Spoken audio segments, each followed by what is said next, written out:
Men make better mothers, and I would now like to call upon the leader, the first speaker of the proposition of Sigmoid Freud, Mr. Brendan Jeremy Gomez.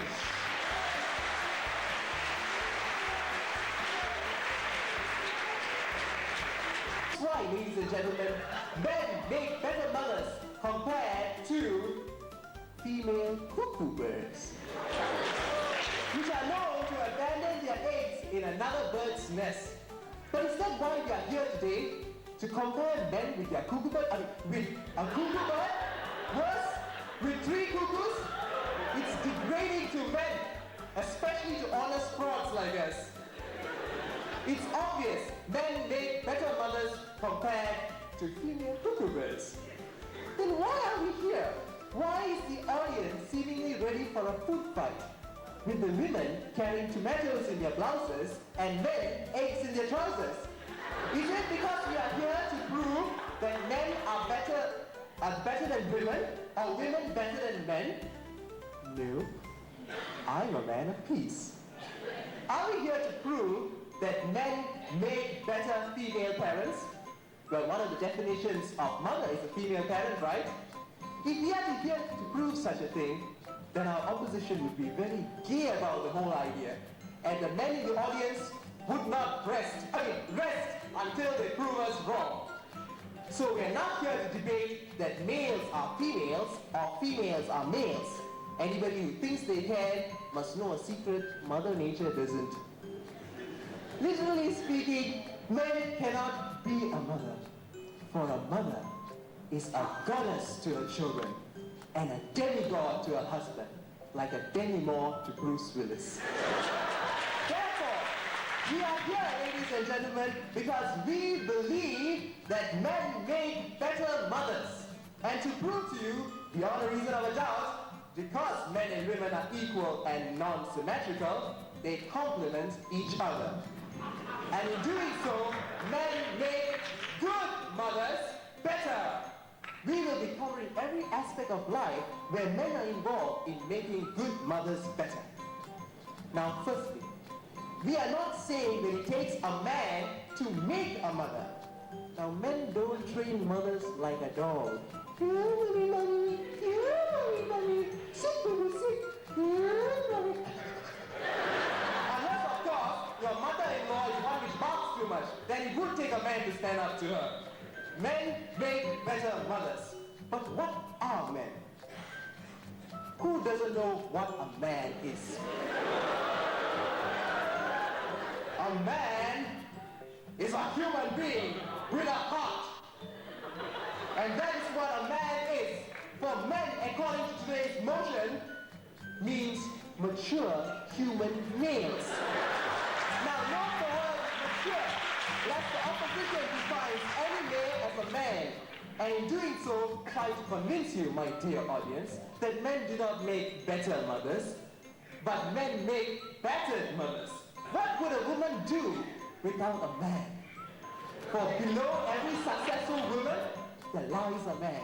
For behind every successful mother, there is a husband, a son, a brother. In short, a man. Not necessarily a short man, just a man. Strangely, there is still a large percentage of the population, including my opponents, I'm sure, who will tell you that a woman's place is at home. But it is because of men like us today that women are being liberated from this misconception. We true men are moving into the kitchen, into the laundry room, into the dining room, and not to mention into the bedroom, in supporting women physically and psychologically in accomplishing their tasks as mothers. And that's what manhood is all about today. It's more than putting on a hood on a man's head. It's in making better mothers, in making better husbands, when he's not too busy making dinner or making love, it's in making a good father too. Some wise cuckoos might come and not only want to abandon their babies in the near future, but alas, their partners in this motion altogether by trying to convince you that women don't need men in their lives to make them complete. What more? militant mothers. They might even go further to say, as a single parent, they would not need men in their home, only his gametes, which can be obtained from a sperm bank. Which, ladies and gentlemen, it may surprise the opponents, come from men, unless of course they get theirs from a sperm whale. Is it true that women have an advantage over men as a single parent, as they are more able to care, cuddle, and feed the children, not to mention to give birth to them in the first place? But if that was true, wouldn't that be a sexist remark? Wouldn't this be stereotyping? Isn't this what the women's liberation is against? Oh! But that, my dear friends, is what the opposition might try to convince you. My dear friends, the facts lie before us that through evolution and the wisdom of our Creator, men were created. And we know nothing is created without some purpose. If you're only thinking of producing meat, you wouldn't need men at all. Go, have a good time in a sperm whale. But if you're thinking of producing babies, a human life, a gift of love, then a giving of life and a sharing of love has to take place. Men indeed have a role to play in contributing of his time, love, and affection to both his wife and his children, and in the process, the making of a good father and a better mother, and the making of a good husband and a better wife. So therefore, men make better mothers. Equally so, women make better fathers. There is no debate here. It's not in today's debate, maybe next week's debate, and therefore will not be debated upon. In fact, women are equal to men, if not more developed in certain areas. But we don't want to make a mountain out of a molehill. In short, the modern man is a domesticated creature, and one has to thank his mother for this. For just as a man makes a better mother, a mother makes a better man. It's a cycle of love. A mother passes on her traits to her son becomes a good husband and uses this trait to make a better wife and mother. He also becomes a good father and passes this trait down to his daughter, who eventually becomes a good mother too. But not just any mother, a better mother. And as we see it, it took a man to make this mother in the first place. This tiny little tadpole had to shovel up a long tunnel and finally rendezvous with the moon. Oh, but you know all about the birds and the bees, the storks and the cuckoos, so I won't crow about it. But a man is one who is not only good in making babies, but man enough to take responsibility in raising that child. Therefore, in a family unit, a man is needed to play the role of a daddy and a sweetheart, and the woman to play the role of a mother and a sugar dumpling.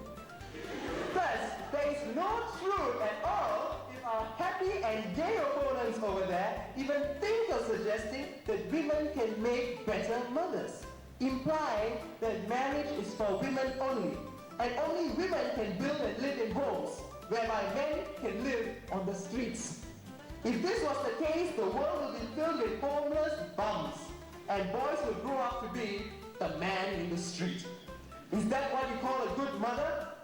Therefore, a man is definitely needed for the betterment and well-being of his wife. Recently, it has been proven that men secrete a chemical called pheromones through certain sweat glands that has a peculiar effect on women. Pheromones seem to make women feel happier and healthier, both physically and psychologically. And this chemical cannot be synthesized. It has to be original. So, for all you women thinking of becoming mothers, get a man, not a woman, preferably a man who sweats a lot and doesn't use deodorant. Make you feel happier and brighter. So I appeal to you, all you women out there, cuddled under a man's armpit. Do not be hoodwinked, even for a moment, by the hairy tales our opposition says about men.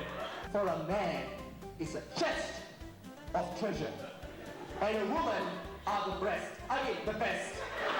So, my friends, I ask of all of you to repeat repeat after me. Can you do that for me? Mothers are great. Mothers